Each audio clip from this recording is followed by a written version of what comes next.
রবিবারের ছুটির দিন নাচুদার দোকান থেকে 250 গরম জিলিপি নিয়ে বাড়িতে ঢুকলাম। বউকে বললাম সবার পাতে তুমি সার্ভ করে দাও। বউ সবার পাতে দিয়েছে, আমার পাতেও দিয়েছে, কিন্তু আমার পাতে জিলিপিটা একটু অন্যরকম। 4.5 প্যাঁচ খুব সম্ভব হবে। ভালো কথা।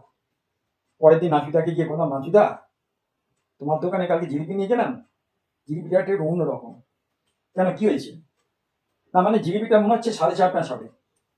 ও, ওটা তো আমি আমার নাতির জন্য রেখেছিলাম, ভুল করে তো প্যাকেটে চলে গেছে।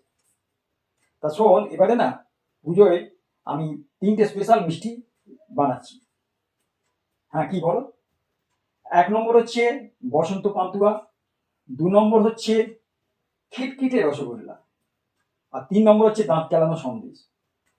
সেটা কি? বসন্ত পান্তুয়া মানে তোমার পান্তুয়ার গায়ে ছোট ছোট বোঁদে দিয়ে সাজানো থাকবে। আর খিটখিটে রসগোল্লা, রসগোল্লাটা সামনে পোর্শনটা খুবলে নিয়ে ওর মধ্যে কুঁচো গজা ভরে রসে ছেড়ে দিলে যেরকম দেখতে লাগবে। আর 3 নম্বর হচ্ছে দাঁত কেলানো সন্দেশ। সন্দেশের গায়ে 1 ইঞ্চি সাইজের দারচিনি, গোটা এলাচ আর 2টো ফুলওলা লবঙ্গ দিয়ে পেস্ট করা থাকবে।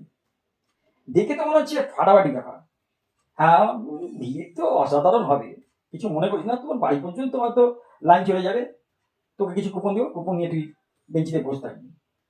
আর যদি আমাকে একান্তই দরকার হয়, আস্তে করে দোকানে আসবি, সিলিন্ডারের পাশে আমি বসে থাকবো, ওখান থেকে ডেকে নিবি।